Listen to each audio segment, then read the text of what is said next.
So see, we have to obtain this integral, right? The integral that you see there. Okay. So, I mean, we can try this, try substitution. Okay. So the substitution gives me what? We are substituting u as x cubed minus x, right?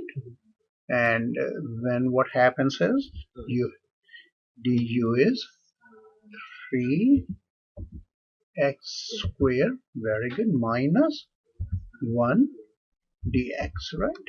Okay, good. So if I use this substitution, then what happens here? This along with this right here changes to what? Du, right? And this is who? U. So the answer is the natural log of absolute value of u plus c. Makes sense? And that is if you write the values back in terms of x, then what you will have? Very nice. Plus a constant, right? Are we clear? Good.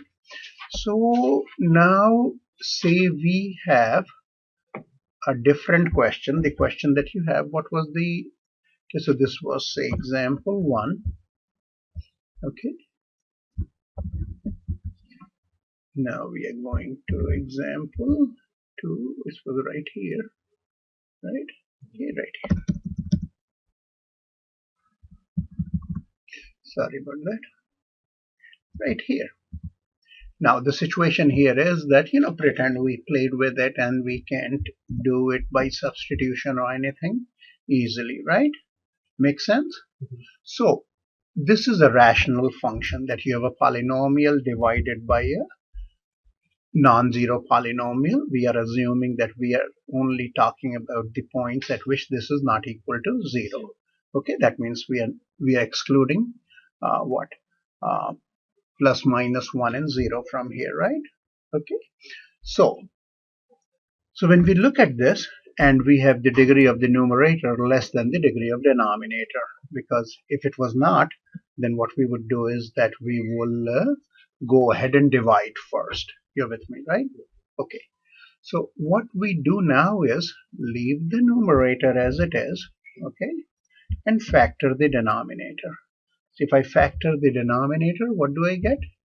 X squared minus 1. Minus 1. Very nice, sir. Okay, and then what happens? I can subsequently write this as, or I can factor this further, right? Can't I? Make sense? X squared minus 1, that factors further. What does it factor into? X minus 1 times X. Beautiful. Okay, very good. Now what we do is that we are going to just make an attempt to write this as a number divided by x and see if it works or it doesn't. It may work or it may not work. If it works, then we will have a good situation, right? Okay, and then what we got?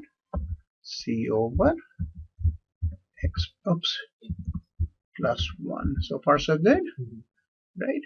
So now what we would do is this, that we are going to combine these again, alright, and when we combine these again, then what happens is that we are going to compare the coefficients of x squared, x and the constant. Go ahead. So a is a x squared? No, a is not x squared. No, you can see this here. Here I did this. Here I split it according to the factors in the denominator. All right. So it's just a number. Like exactly. So I can't just split them like a over x plus. Okay. So yeah. Now see this here.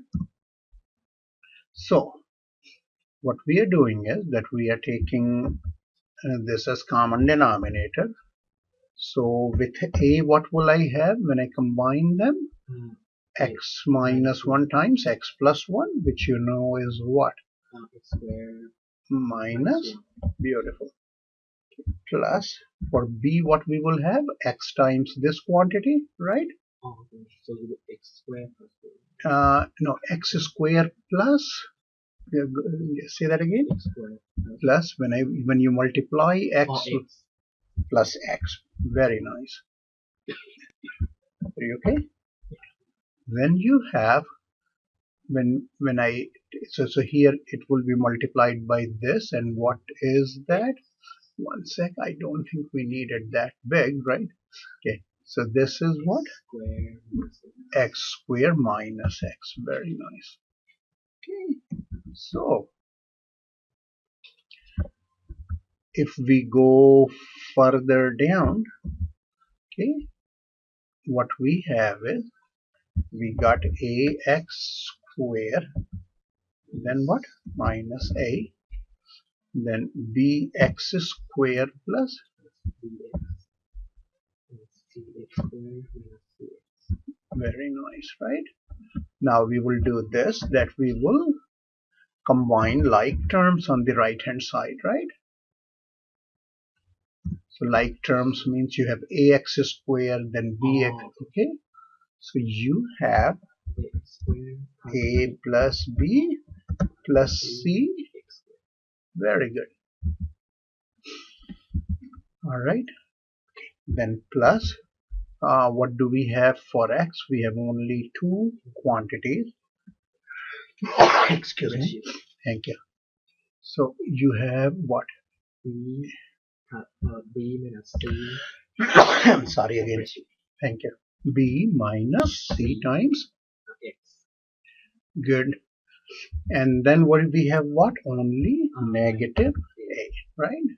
So if we compare these two sides, what you will get? You'll get this equals, sorry, 1, right? Makes sense? See here the coefficient of x square is how much here? That is simply a 1, right? Makes sense? Okay. Then This will be 2. very good. B minus c is 2, right? And then negative a is how much? 1. Negative a is negative 1, right? So when negative a is negative 1, how much is a? 1, right? Okay. So you have what then?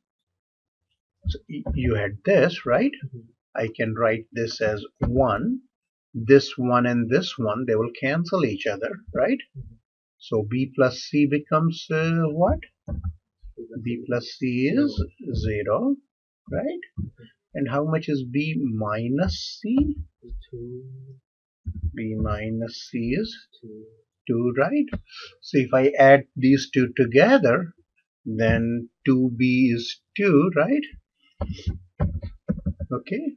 B is how much then? B is a 1, right?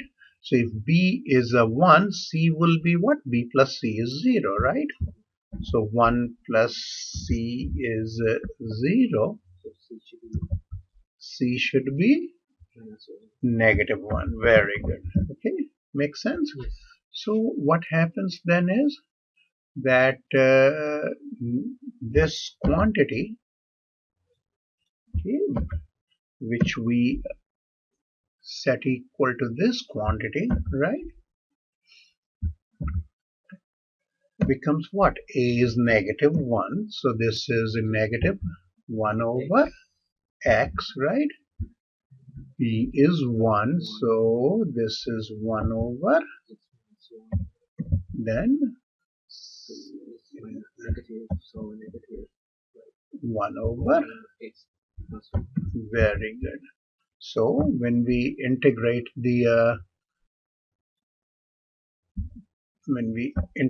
this expression, okay, what does this become? This becomes the integral of what?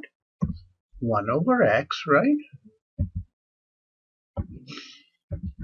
Okay, plus the integral of who? 1 over x minus 1 over x minus 1, right? Then minus the 1 over x plus 1 over 1 x plus 1. dn, right? Looks good. And this we can finish, right?